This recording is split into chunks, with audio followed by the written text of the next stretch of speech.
Hello, dear learners. Welcome to teaching learning session of Sociology. In our last lecture, we discussed about migration. Today, we'll continue with migration, and then we will eventually move to occupation. Occupation in urban areas.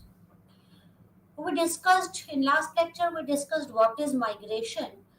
Now we'll discuss the factors or reasons why do people migrate from their places. It is not like that the people from the rural areas only move to the urban areas, but people from the other urban areas moves to the another urban areas, right? So what are the factors, reasons why do people migrate from their places? Migration is the movement of people from one place to another. Emigrants leave their country while immigrants enter a country. When someone leaves their country, they are known as emigration. And when someone enters in a country, it is known as immigration. People have different motives for migration. What are those different motives? That are the economic reasons. People move for economic reasons, for better job opportunities. They move because of social reasons. They move because of political reasons and environmental reasons. For migration to take place, there are usually push factors and the pull factors at work. There are certain push and pull factors which are responsible for migration. What are the push factors? Push factors are the reasons that someone decides to move. Those factors which forces someone to move from their place. This is their own experience of life in one place which gives them a good reason to leave it. Push factors are often negative. They are often negative factors such as unemployment where they are living. Push factor like crop failures in case of agriculture, floods, droughts, poor educations, or poor services or amenities are some of the push factors which forces people to move out from their native places or from place where they are living. In India, people migrate from rural to urban area mainly due to poverty, high population pressure on the land, lack of basic infrastructural facilities like healthcare, education, etc. Apart from these factors, natural disasters as flood, storms, earthquakes, tsunamis, wars, and local conflicts also gives extra push to migrate.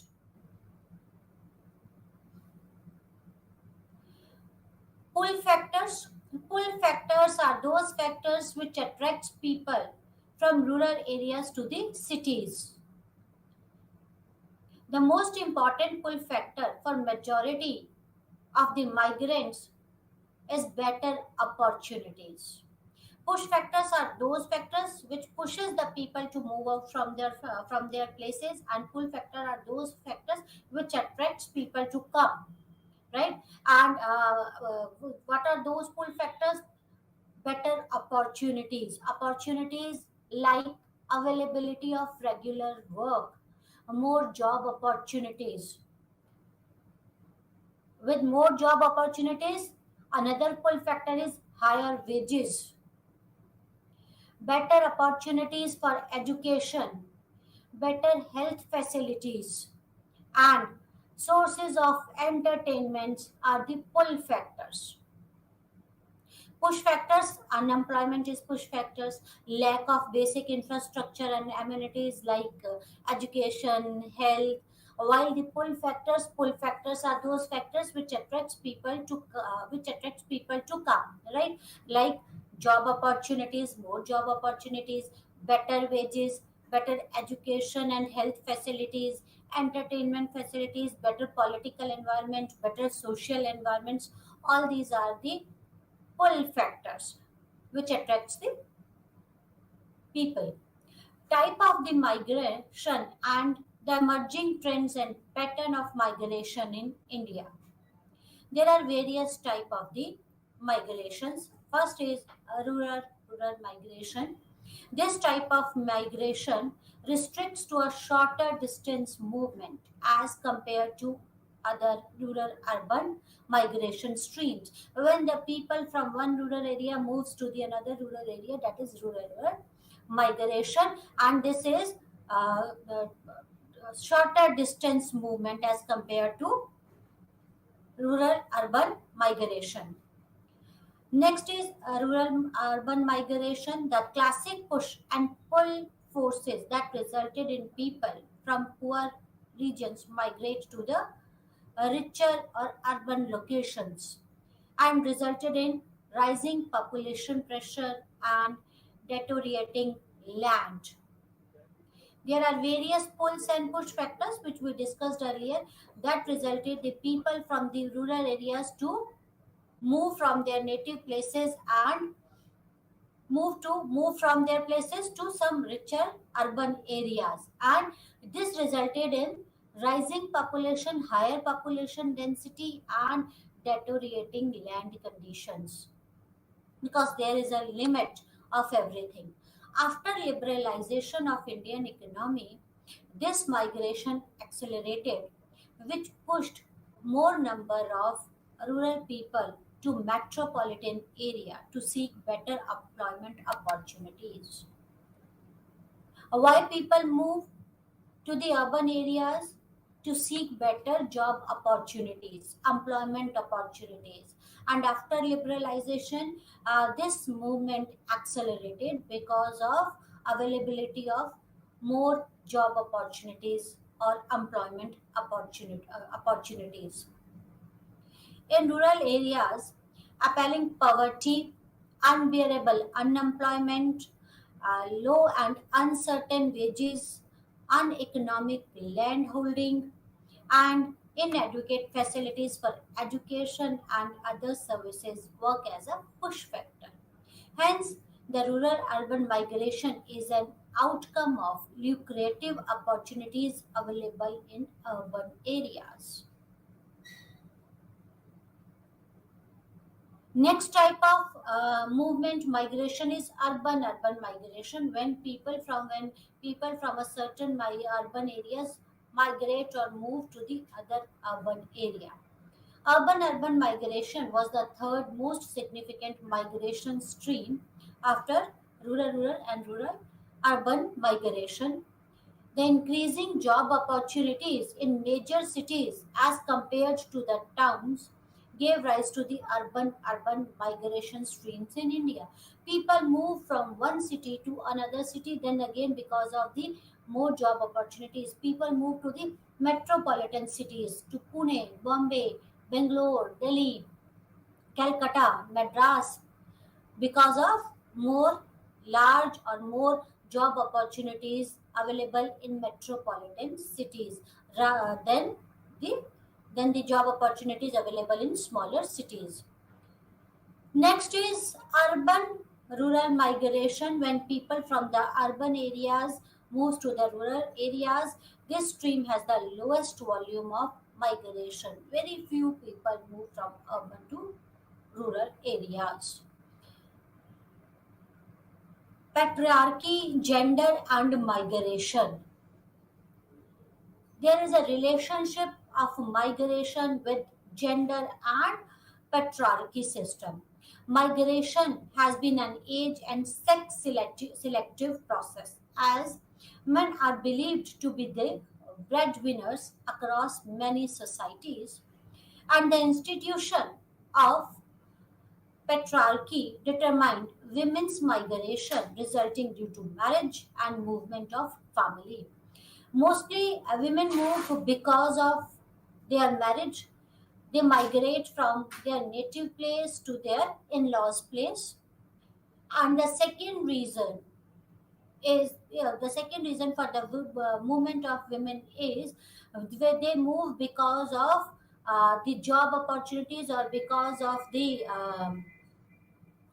because of the job of their husbands. They move from one place to another place.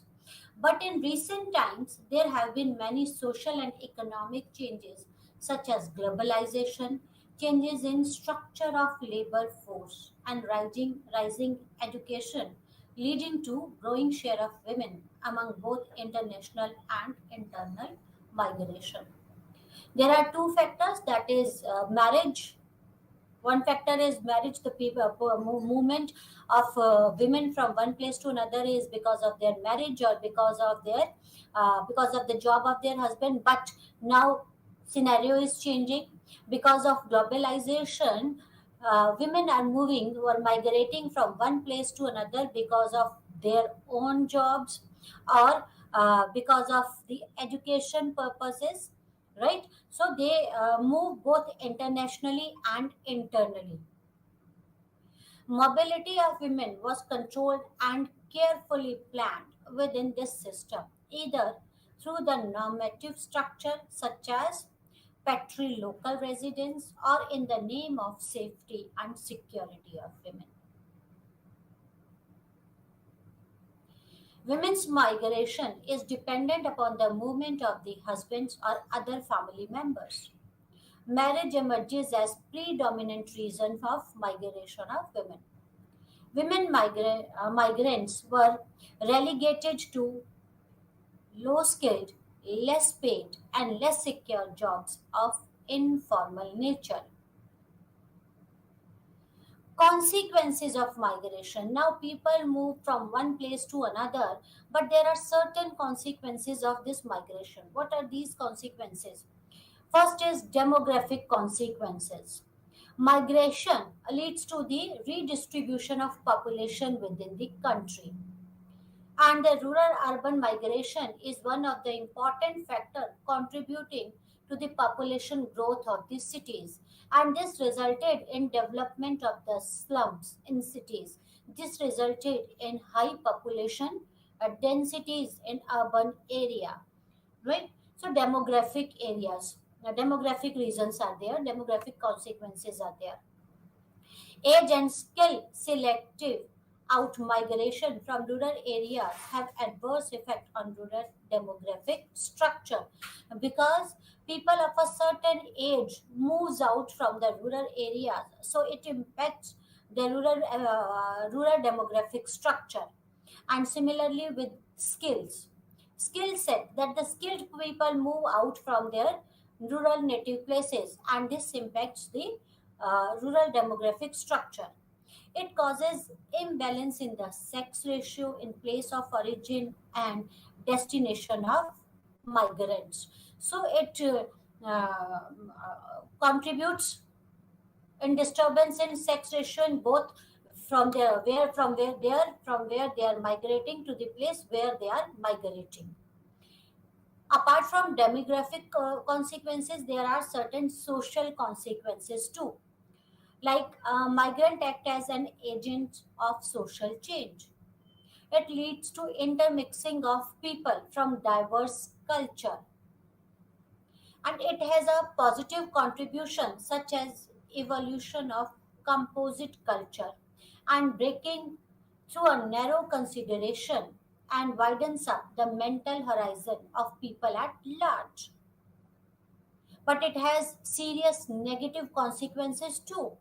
Negative consequences such as anonymity, feeling of dejections, or fall in the trap of antisocial activities such as crime and drug abuse. It has this migration has social consequences, both positive social consequences and negative social consequences.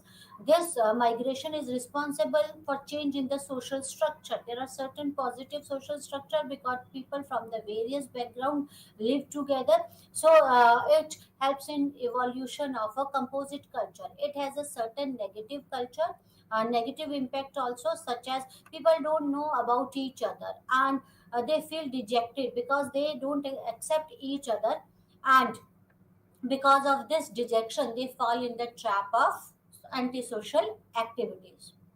Apart from demographic and social consequences, there are economic and environmental consequences too.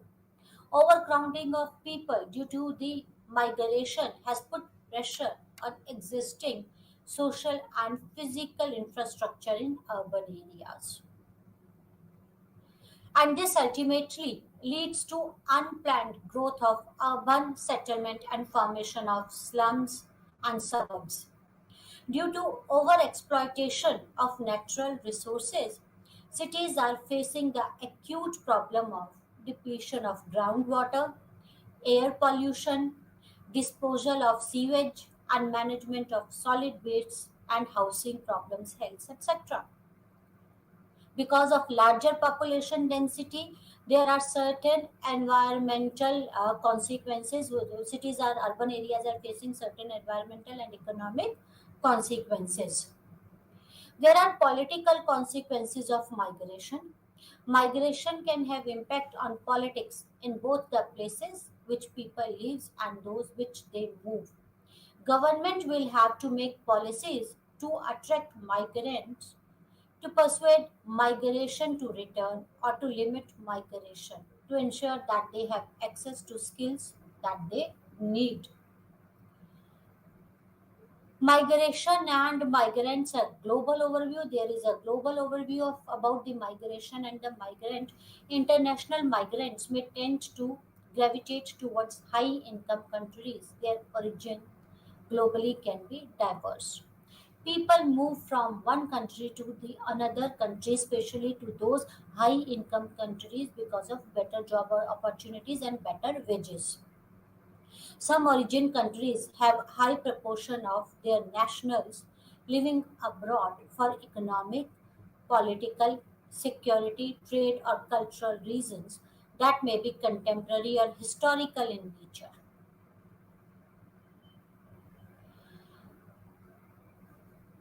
People move from one country to the another country as a migrant workers,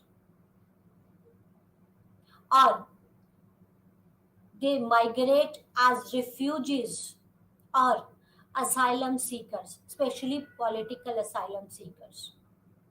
IOM arranges safe and organized travel for refugees through resettlement program as well as other vulnerable persons of concerns moving through other humanitarian pathways. So these are the reasons for the migration, especially the global migration. What is stateless person? Who are the stateless persons? Stateless persons are by definition in a vulnerable situation as they are not recognized as a national by any state. They are not the national of any of the states. They face obstacles in accessing both services, such as basic services such as education, employment, healthcare, and can suffer discrimination, abuse, and marginalization because they are not the national of any of the states. So they faces the obstacle in accessing these basic services.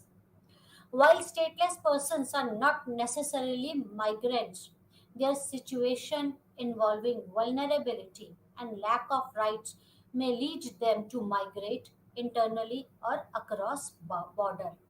So stateless is another reason for the migration because being a stateless person, people migrate internally or internationally. Migration and ethnic conflicts. Although migration in general and rural to urban migration in particular is conducive for economic and urban transition, there are many challenges confronting migration in urban areas. There are negative attitude towards the migrants persist as well as strong hostility towards the migrant. People, the migrant faces hostility. Now we'll discuss about occupation in urban areas. Occupation is also called work, entails the activities that people undertake in their lives. This work on hand offers a means of sustenance.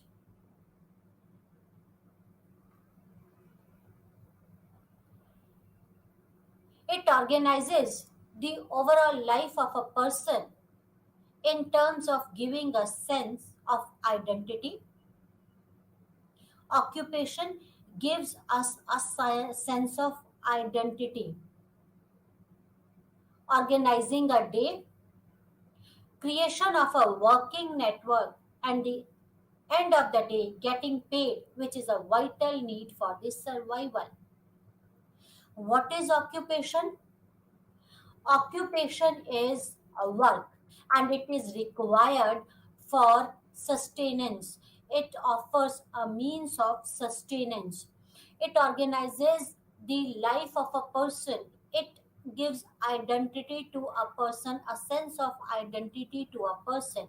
It organizes a day, and at the end of the day, uh, person is getting paid, and which is required, and this payment is required for their vital needs, that is required to fulfill their needs, that is required for their survival. Identity and payment are the factors which are associated with occupation, but there are certain other latent functions attached with occupation and work. The latent functions such as means to go out of the house, because of the job or because of our occupation we get the opportunity to move out from our job, using skills and in return developing them. If we have a skills, our occupation gives us the opportunity to use our skills and sharpen and develop our skills. These are the latent functions of the occupation. Yes, payment and identity are the main functions, but latent functions are at sharpens our skills, we can use our skills, and we get the opportunity, it provides us the opportunity to move out from our houses. There are multidimensional aspects of occupations, such as occupational form and occupational performance. Occupational form and occupational performance are the aspects. What is occupational form? It involves objective aspects such as material, human context, characteristics of physical settings, and other socio-cultural dimensions that influences one's perceptions of the activities performed. And occupational performance refers to act of doing which involves the actions guided by existing occupational form. Occupation is social activity which involves human performance involved by the performance of other at the work, influenced by the performance at the performance of the other at the workplace. See, it is a social activities. It is a social activity, and we try to imitate others. If someone is performing better, then we try to perform better than that person. So our performance is get influenced by the performance of others at the workplace. We compete with others, with others at our workplace. So it is a social activity.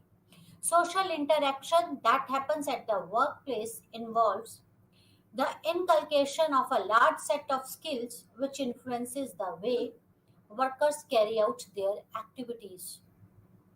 It influences it influences the way we carry out our activities. How it influences the way we carry out our activities when we interact with others at our workplace.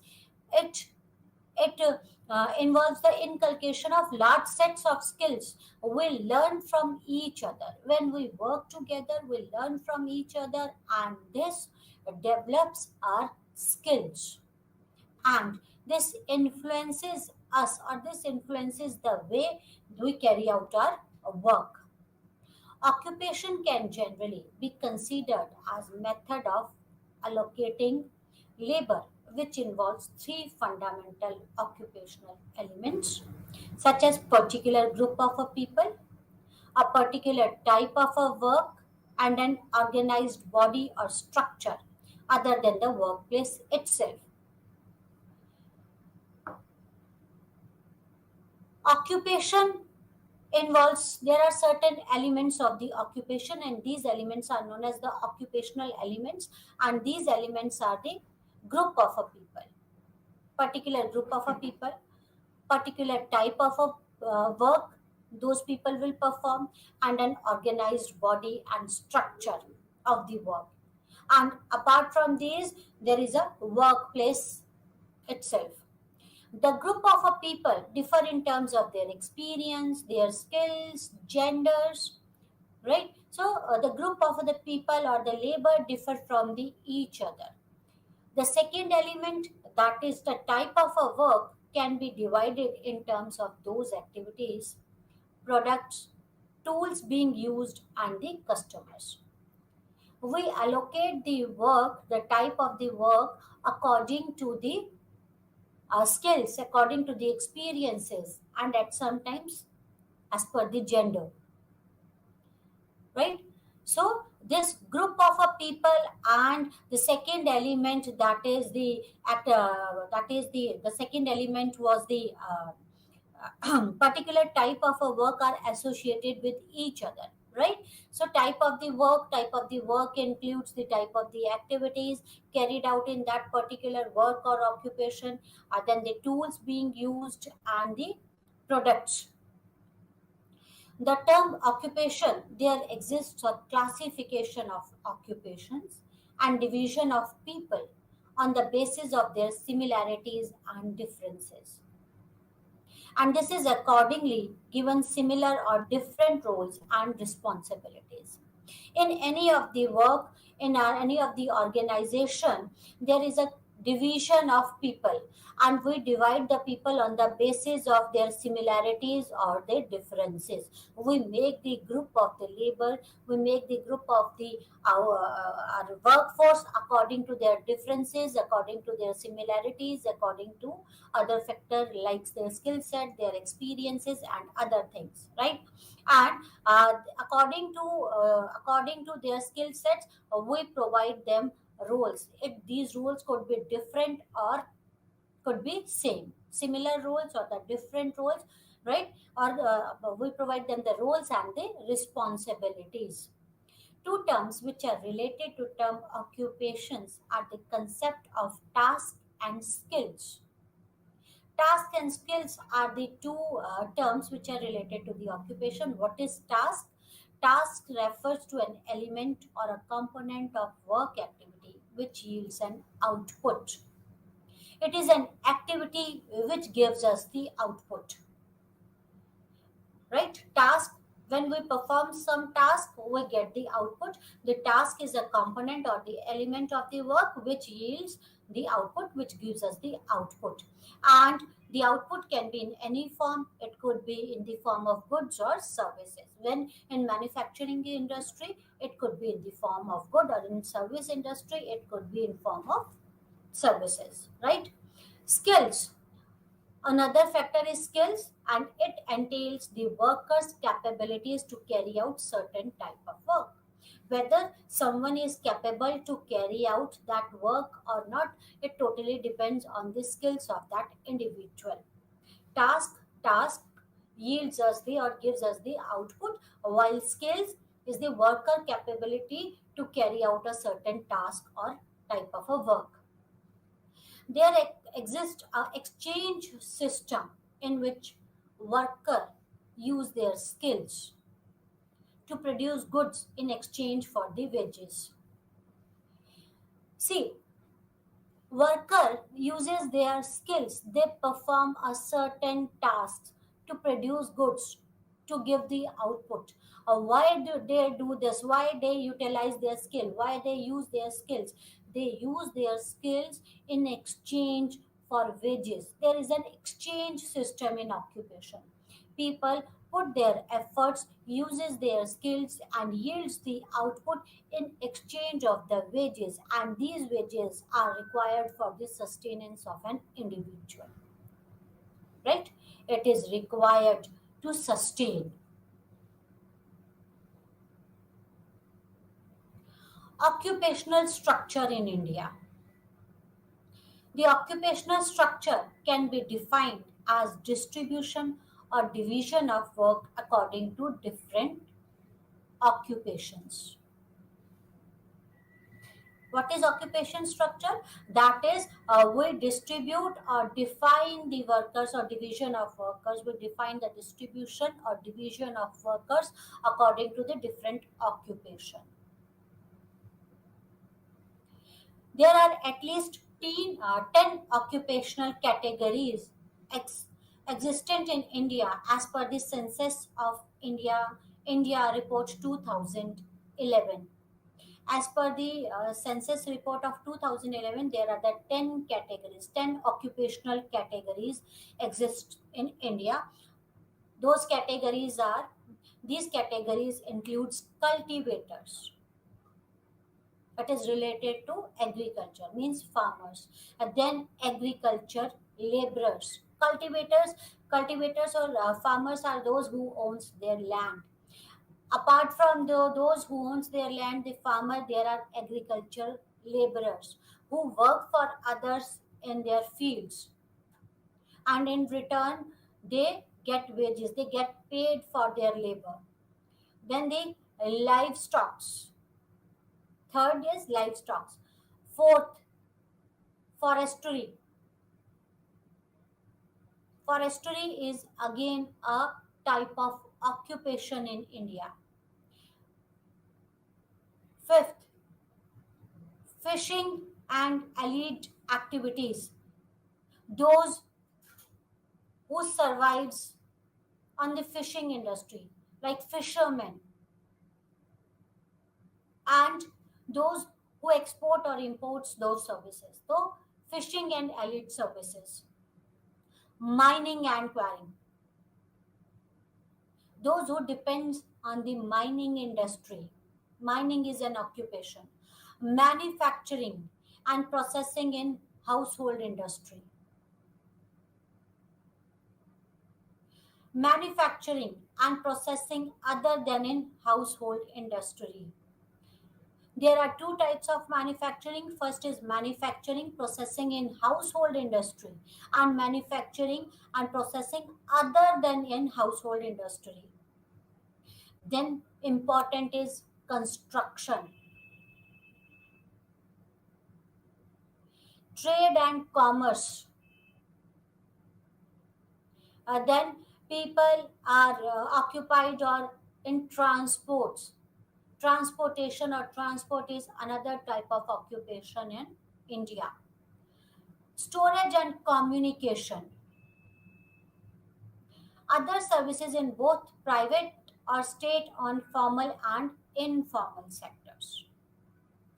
So, according to this 2011 census, we divide occupation into 10 categories in India, and these categories, I'm repeating again, is cultivators, agriculture laborers, livestock, forestry, fishing and elite services, mining, manufacturing and processing in household industry, manufacturing and processing other than in household industry, construction, trade, commerce, transport, storage, and communication, and other services both in private and state on formal and informal sectors.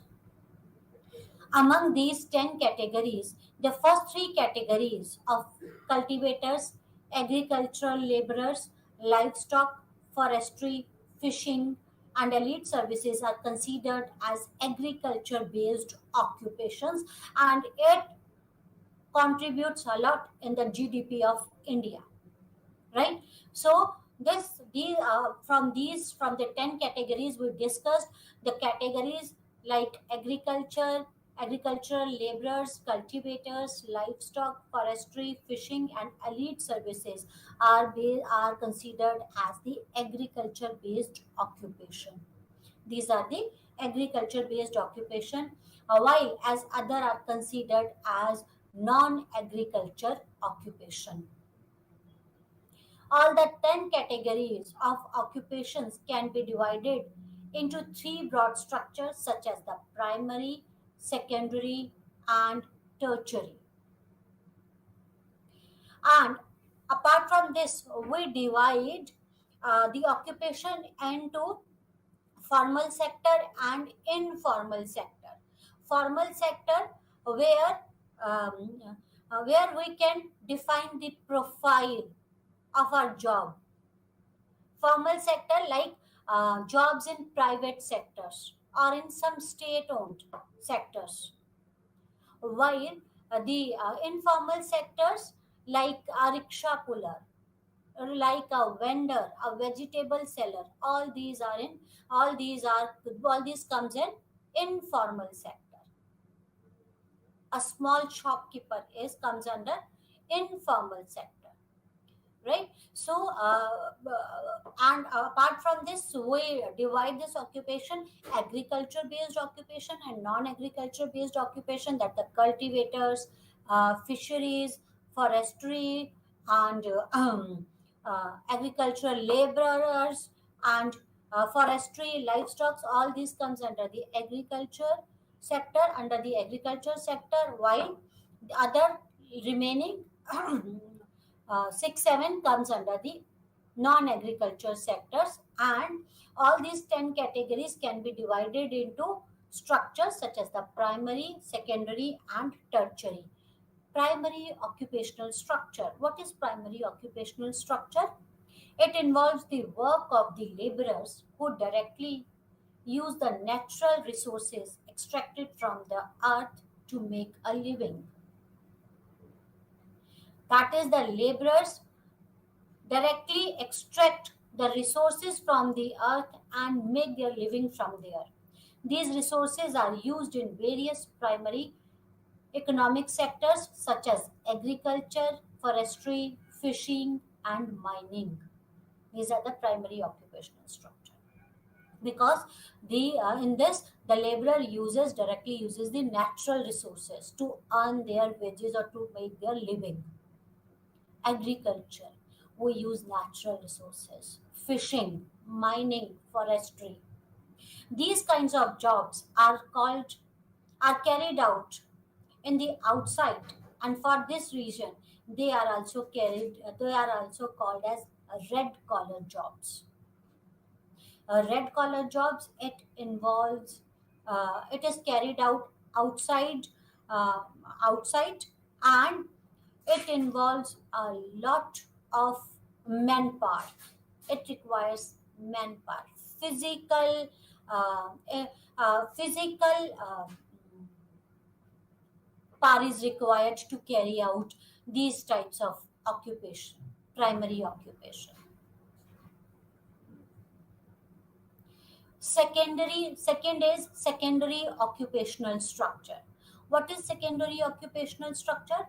Secondary occupational structure includes production activities such as manufacturing, construction, and other small and large scale minings. Manufacturing as a secondary occupation means production of goods by utilizing raw material. Secondary occupation involves production activities, construction, manufacturing, right? It uses the raw material to produce a final or a finished product. Considering the size of industrial units, there are two types of industries: small scale and the large scale industries. And this small scale industry and large scale industry depends on the size of industrial units. The small scale industries includes textile industry, shoe factories, printing press, furniture units, right? Why they are called as a small scale units? Because of the manpower, because of the less manpower required, because of the less finance required to start these types of the businesses, like textile industry, shoe factories, printing press, and the furniture units.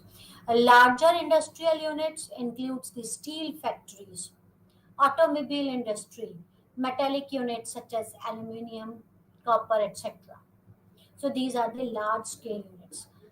More money is required to start these types of units. Sophisticated machinery is required to conduct the business, and more skilled manpower is required. Secondary occupational structure attach value to natural resources through converting raw material into valuable product. This is very important.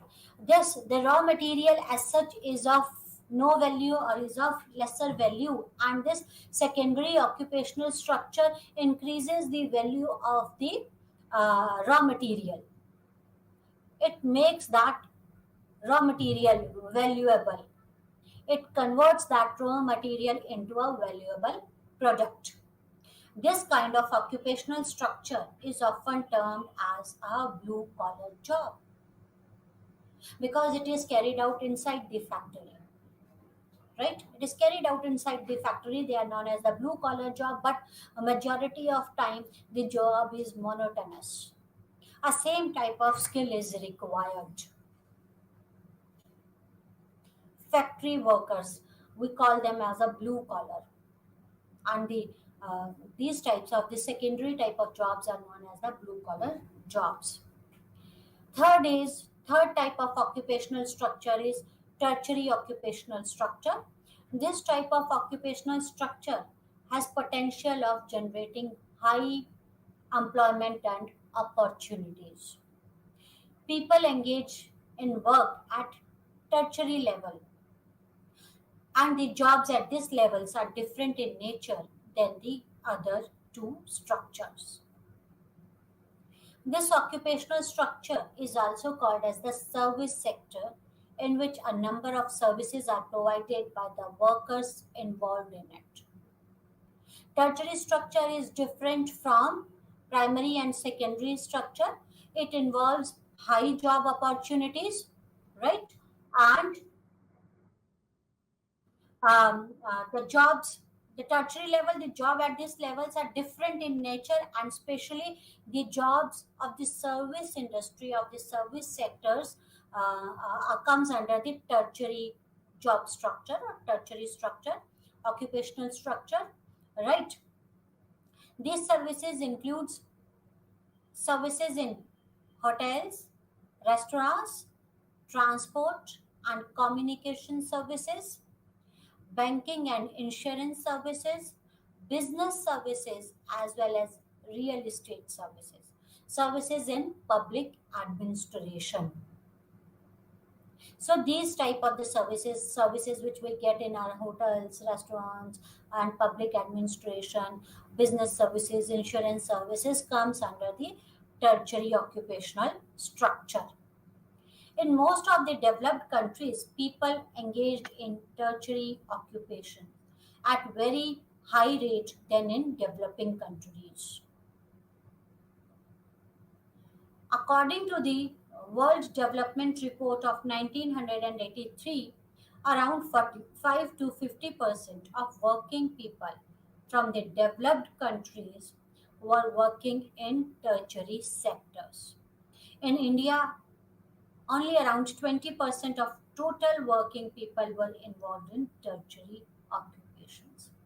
Can you see a difference? In developed countries, around 45 to 50% people are involved in tertiary occupation sector, while in India, according to a report of 1983, only 20% is involved in this. Although this might have changed, but I don't have exact data about this.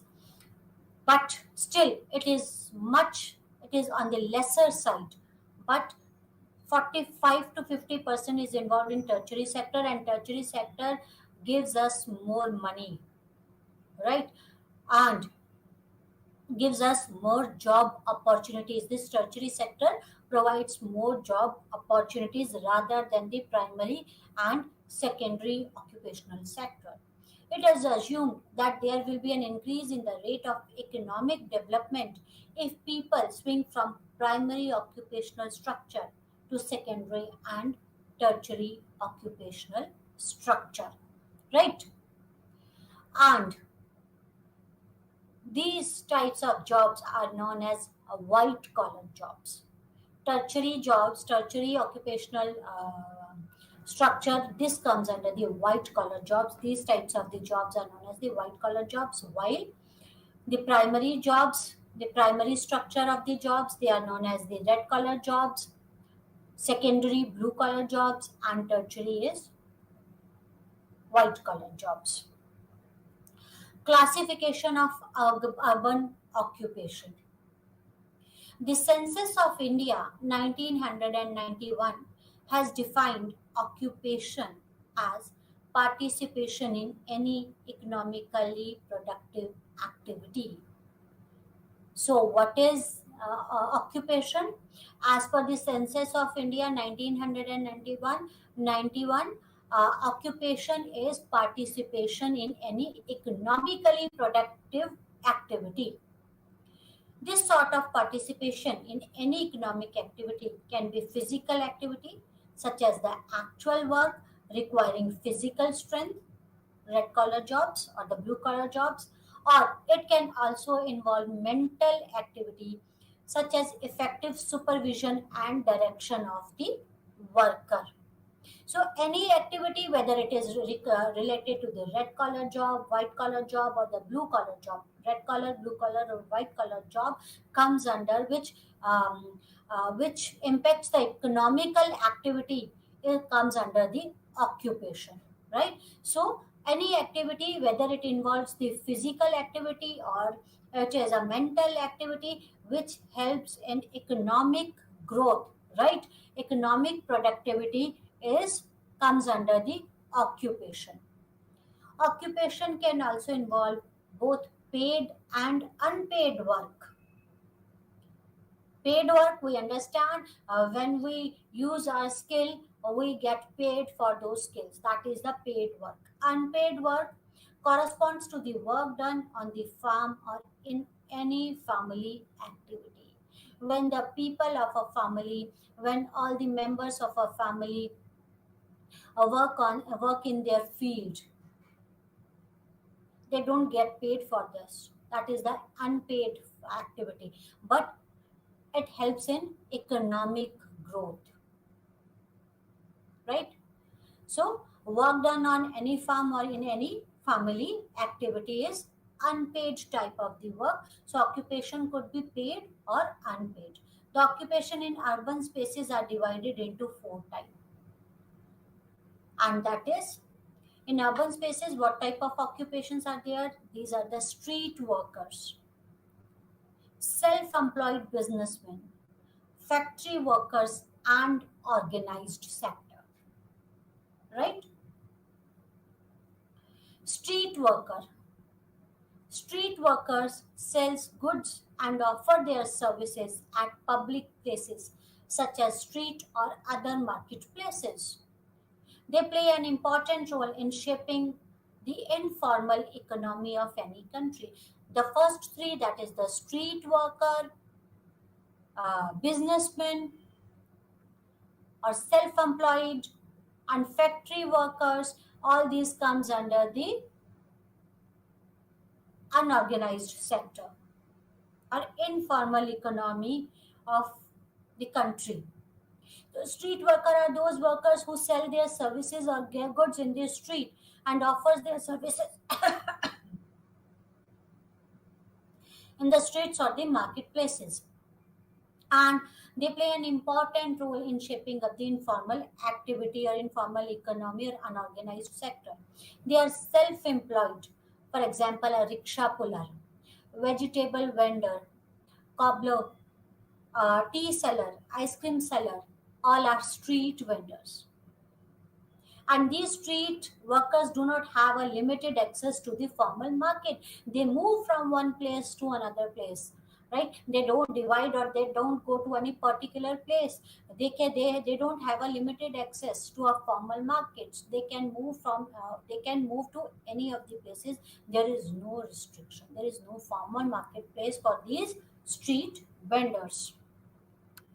They are not entitled to any kind of support from the government for training or from banks for credit loans. These street vendors are self employed and they are not entitled for bank loans. or they are not get any support from the government for their training. So they are forced to work outside of the labor laws and other legal structure. They don't come, these street vendor don't come under the labor laws and other legal structure. There are no legal structure which protects their rights because they don't come under the labor laws. There is no legal structure to protect their rights. They are forced to work outside the legal structure, and because of this they suffer poor working conditions because there is no legal structure to protect them, or they don't come under the labor laws. Another significant issue concerning street worker is that they don't have a permanent location in term of shop or any other structure to sell their goods. They move from street to street or from market to market to sell their goods. They don't have any permanent location to sell their product. Some of them live and sell their product in sheds. Others keep moving from one location to another on bicycle. These street workers are mostly the migrants who have migrated from rural areas to earn an income. They moved out from their places, from their native rural areas in search of the jobs or for to earn money. Then the second type is self-employed businessmen. Self-employed means doing something on your own to earn livelihood. Street working is also self-employed occupation, yes, because they are doing something of their own to earn livelihood. They come under the self-employed, right? But in terms of a business, self-employed businessmen include those people who have started their own business or enterprise and are owner of their business. Example, provisional store, that is a cell phone business, right? Businessmen fall in both organized and unorganized sector or categories. In organized business, the accounts of the businessmen and also their economic affairs are recorded. And in contrast to this, there are another businessmen who can run a small enterprise. They are self-employed and therefore fall in the categories of unorganized sector, like those who keep accounts of their business and record their economic affair. They come under the organized sector when you pay your taxes, right? And while other are the businessmen who run the small enterprises or the small shops, they are self-employed, but they don't keep account of their business. That is, they come under the unorganized sector, right? Like a small grocery shop um, in your colony, right? That comes under the unorganized sector. Those in the later category, that is in unorganized sector, start their own business by making small investment, and so they make low profits as compared to businessmen who comes under the organized sector, because their investment is small, they earn low profits, so they don't come under the tax system, right? They don't keep their accounts. But in case of businessmen who comes under the organized structure, they invest more and earn more profits. Third type is factory worker. Another aspect of urban occupation is that of working in factories, which is a major occupation of migrants in the cities and towns in India. Majority of migrants works as a factory worker, and this is a result of industrialization. Because of industrialization, people migrated from rural area to urban areas, and they worked as a factory worker. And majority in India too work as a factory. Majority in India, the migrants worker as a factory worker. People who work in factories or any other manufacturing units constitutes an unorganized sector of employment because these people are informally employed by the factory owners. These factory workers comes under or constitutes the organized sector because these are informally employed by the factory owner, like a sweeper, a cleaner in the factory. They are employed they are employed informally by the factory owner. They don't keep account of those cleaners, right?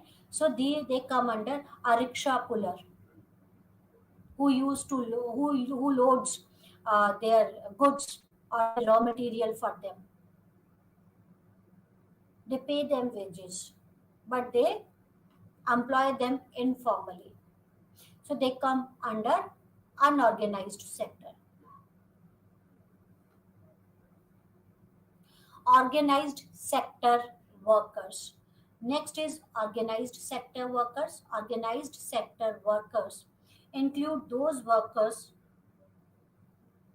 who work in sector which are registered with the government. There are certain sectors which are registered with the government, and the organized sector employees terms of employment are rigid or permanent or regular in nature, right?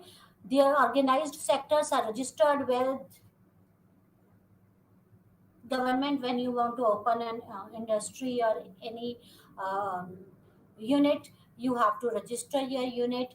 They are registered with the government, and the type of the employment in organized sector is either permanent, right, or regular type, and they comes under, there is a legal structure to protect the rights of these employees.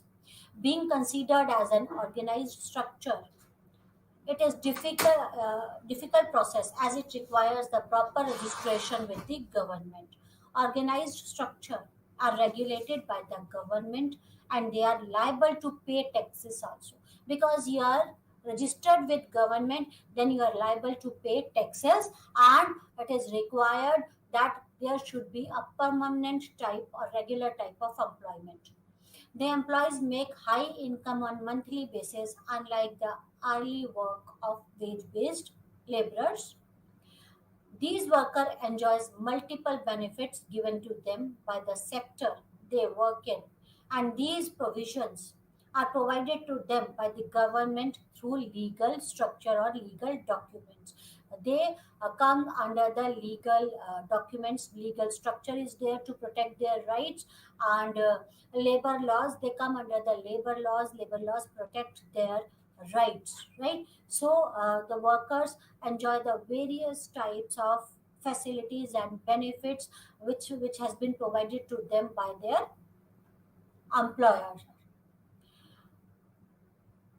Benefits like, they enjoy the benefits like retirement plan, medical services, medical insurance, paid leaves, as well as other benefits. In organized structure, see the difference between the organized structure and unorganized structure. Organized structure is that structure which has to be registered with the government, and they are liable to pay the taxes to the government, and the type of employment in organized structure is permanent or regular type, while in unorganized structure, it is not required to register your unit with the government, and the type of the employment should be informal, like it is not necessary to keep the permanent employees, and they are not liable to pay the taxes because they earn low profits.